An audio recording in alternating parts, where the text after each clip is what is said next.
Je reçois maintenant dans nos studios la députée de Charlevoix-Côte-de-Beaupré et adjointe parlementaire de la ministre du Tourisme, Caroline Simard, qui a annoncé dans les derniers jours qu'elle sollicite un second mandat dans la circonscription. Et aujourd'hui, elle vient nous présenter aussi son bilan pour ce qui est de l'année 2017. Madame Simard, bonjour. Bonjour. Vous allez bien? Très bien, merci. Vous avez confirmé donc dans les derniers jours que vous sollicitez un second mandat dans la circonscription de Charlevoix-Côte-de-Beaupré. Qu'est-ce qui a motivé cette décision-là? Bien, en fait, c'est l'ensemble. Depuis 2014, ça va faire bientôt 4 ans, donc, que je suis l'heureuse députée de Charlevoix-Côte-de-Beaupré, qui inclut également l'île d'Orléans. Alors, il y a plusieurs dossiers en cours, des dossiers d'importance que je veux voir se réaliser. Et le bilan 2017 lui-même, comme les bilans précédents, sont positifs. Alors, on voit que la circonscription se porte mieux depuis 2014, mais elle peut se porter encore mieux. Et c'est là que je veux me rendre avec les intervenants du milieu et les élus. Pour commencer, si on fait un constat général, est-ce qu'on peut dire que l'année 2017 a été exceptionnelle en termes de réalisation dans Charlevoix-Côte-de-Beaupré et on inclut aussi l'île d'Orléans, là? Lorsqu'on parle de 120 millions, donc plus de 120 millions dans une circonscription comme la nôtre qui touche 27 municipalités, bien sûr que c'est une année exceptionnelle. On a annoncé de gros contrats, de gros projets à venir, donc, et c'est autant du côté de Charlevoix que de la Côte-de-Beaupré et de l'île d'Orléans qu'on a pu finalement annoncer ces investissements gouvernementaux dans 12 secteurs d'activité. Lorsqu'on pense à Charlevoix, bien sûr, le Club Med, donc l'annonce, c'est une annonce qui a retenu l'attention à travers la province. C'est évidemment une annonce d'importance. Mais pour la Côte-de-Beaupré, c'est 27 millions également, donc 27 millions dans plusieurs secteurs d'activité, entre autres, par exemple, dans les infrastructures municipales, où on a fait des annonces pour plus de 11 millions. C'est autant aussi des annonces en ce qui concerne les mises aux normes d'usines d'eau potable, le traitement d'eau également. Donc, on pense au projet de Bois-Châtel avec la côte de l'Église aussi au niveau des routes. Et bien sûr, tous les projets d'eau potable qui ont été annoncés, dont celui de Sainte-Anne-de-Beaupré qui a fait couler beaucoup d'encre.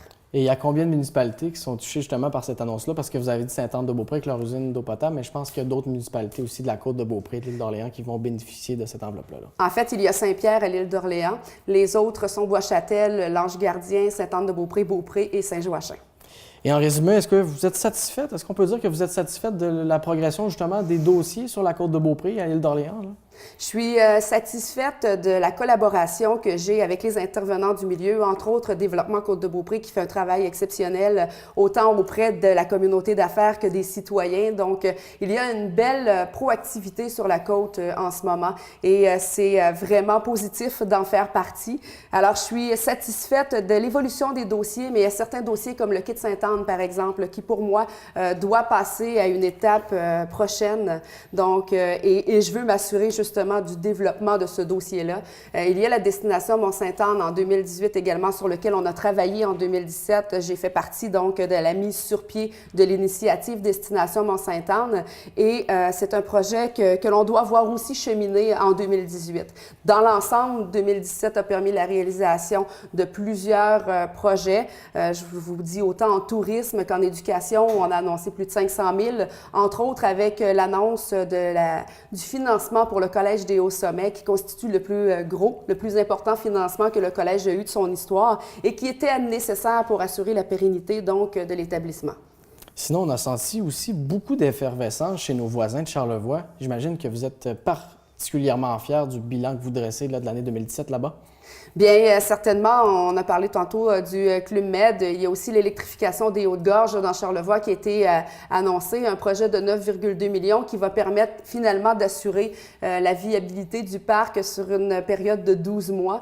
Ça permet aussi d'assurer la pérennité d'emploi dans Charlevoix. Alors, l'objectif, que ce soit pour la Côte-de-Beaupré ou encore Charlevoix et l'île d'Orléans, c'est d'avoir donc des emplois qui s'échelonnent sur une base annuelle pour sortir de la saisonnalité que l'on connaît et aussi assurer qu'il y ait une main-d'œuvre sur toute la circonscription et dans toute la circonscription disponible parce qu'entre autres, sur la Côte-de-Beaupré, on parle d'un manque de main-d'œuvre important en ce moment, mais c'est valable pour l'ensemble du Québec. Et je pense que vous avez une certaine préoccupation aussi pour améliorer l'offre en loisirs. On n'en a pas parlé, là. Je pense notamment à Château-Richer, là, qui va se doter d'un nouveau site des loisirs, là. C'est majeur là, pour la municipalité. C'est une annonce qu'on a fait justement pour le chalet des loisirs à Château-Richer. On a fait la première pelletée de terre récemment. C'est vraiment un moment qui est important puisque ça va permettre justement de bonifier les installations sur la côte.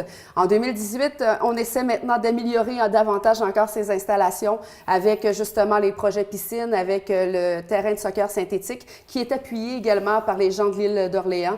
Alors, il y a plusieurs projets qui sont structurants mais qui sont importants et c'est dans ce sens que je vais pouvoir continuer à travailler en 2018. D'ailleurs, j'aurai bien des dossiers pour le faire. Oui, j'aimerais justement vous entendre en terminant sur vos priorités là, justement pour l'année 2018. Quelles vont être vos préoccupations là, cette année dans la circonscription?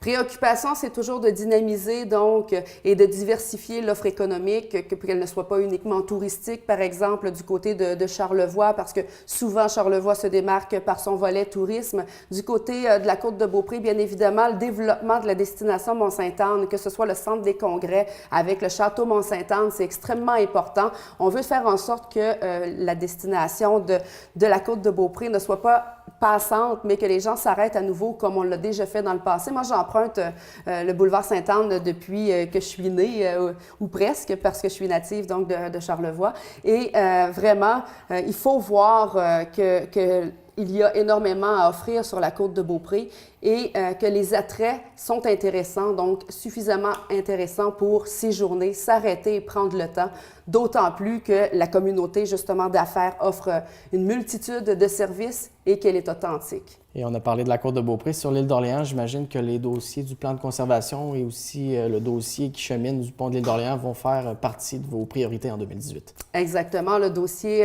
de l'île était un engagement électoral en 2014. Alors, j'étais très fière de l'annoncer en novembre 2016 avec mon collègue Robert Poetti, alors ministre des Transports. Le dossier du pont de l'île demeurera prioritaire en 2018 et je suivrai dans un second mandat si la population veut bien que je sois celle qui puisse faire ce projet. Donc, le pont de l'île d'Orléans jusqu'à sa mise en service en 2024. L'objectif est vraiment de s'assurer du délai donc prévu pour la réalisation du pont. Et pour ce qui est du plan de conservation, c'est aussi un dossier sur lequel j'ai travaillé depuis 2015. Donc, début de l'année, les consultations en 2015 ont commencé. La population a été consultée à plusieurs reprises. Les élus également. Maintenant, c'est un dossier qui a fait couler beaucoup d'encre. On en parlera probablement encore en 2018. Mais où on en est présentement? Parce que là, ça a été rendu public à la fin de l'année. Il y a eu une réaction de la MRC de l'île d'Orléans. Là, présentement, où on en est dans ce dossier-là concernant le plan de conservation? Bien, les citoyens de l'île ont reçu un dépliant à la maison informatif. Ils ont reçu aussi une explication, donc, qu'est-ce que le plan de conservation.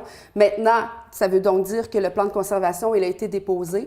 Il est prévu lorsqu'il y a eu une rencontre téléphonique donc avec la ministre et le préfet de l'île d'Orléans avant les fêtes, il est prévu donc faire une séance d'information avec la population, inviter les gens de l'île à venir rencontrer le ministère pour qu'ils puissent poser leurs questions.